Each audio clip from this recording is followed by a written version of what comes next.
सबके जीवन में गुरु चाहिए।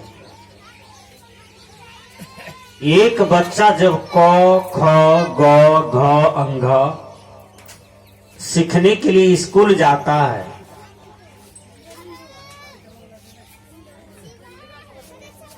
तो उसको भी गुरु चाहिए। एक बच्चा जब ABCDEFG सीखने के लिए स्कूल जाता है तो उसको भी गुरु चाहिए। और हमारे जीवन में सुख शांति नहीं है, सुख शांति कैसे प्राप्त होगा उसके लिए भी गुरु चाहिए। हर क्षण हर पल विचार करते रहिए। संसार में सबसे बड़ा काम है गुरु कर लेना। जो गुरु कर लेते हैं उसको तीनों लोकों की सुख का प्राप्त हो जाता है। तीनों लोकों की जो शांति है वो भी प्राप्त हो जाता है। संसार में गुरु की बलिहारी है, गुरु की कृपा है, गुरु की आशीर्वाद है, गुरु की दया है। आपके जीवन को वैष्णव बना दिया।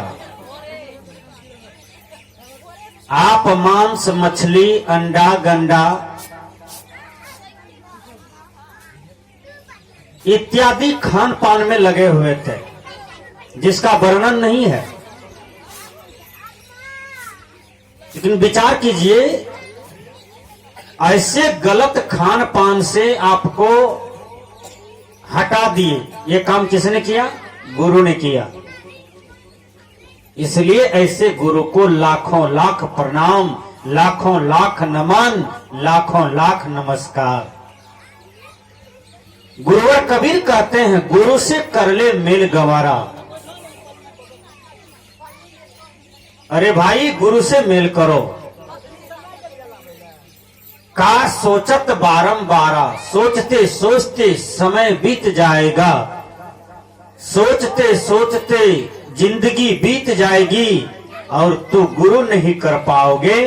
तुम्हारा जीवन व्यर्थ चला जाएगा और अंत में तुम पछताओगे।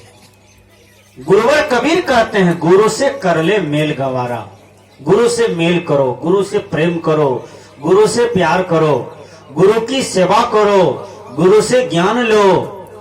गुरु की ज्ञान का मर्यादा है, गुरु के ज्ञान का ही विशेषता है और गुरु के ज्ञान से ही जीव का उद्धार होता है और कल्याण होता है। भगवान राम को सब कोई जानते हैं नहीं? भगवान राम भगवान हो गए। भगवान राम का जन्म कहां हुआ? अयोध्या में। किनका बेटा है, किनका पुत्र है?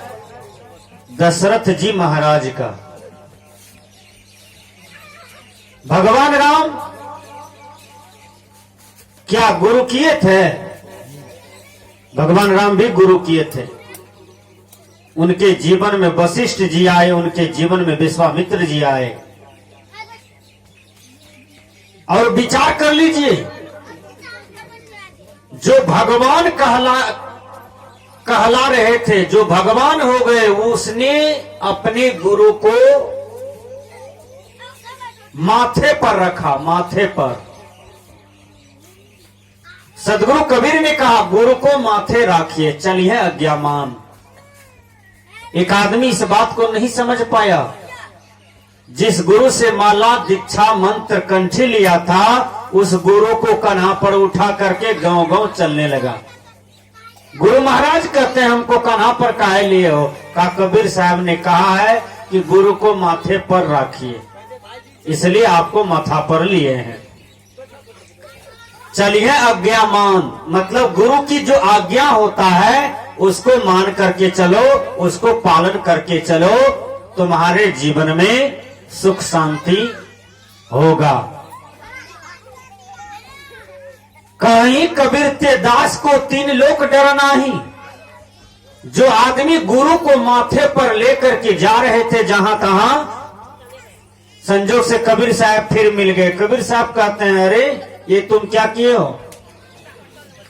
आप ही कल प्रवचन में कह रहे थे कि गुरु को माथे रखिए, इसलिए हम अपने गुरु महाराज को माथा पर ले लिए हैं और गांव गांव घूमते हैं।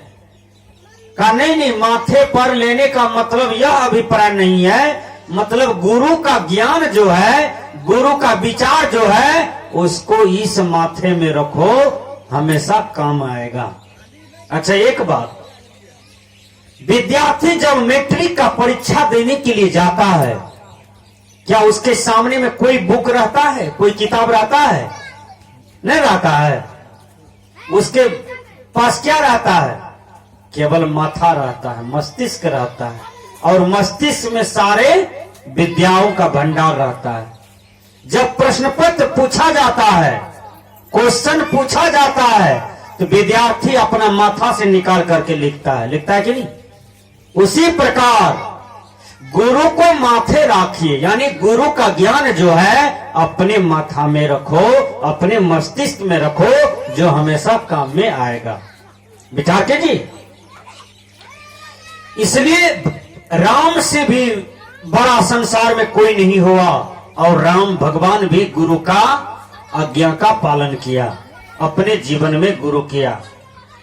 कृष्ण भगवान से बढ़ के भी संसार में कोई नहीं है, लेकिन कृष्ण भगवान भी गुरु का आज्ञा का पालन किया और अपने जीवन में गुरु किया और गुरु का सेवा किया। मैं बता देता हूं, दुनिया के महान विचारक संत सम्राट बंदी छोड़ कबीर, जो सब संतों के मालिक है, सभी संत में सबसे श्रेष्ठ स्थान सदगुरु कबीर साहब जी का है।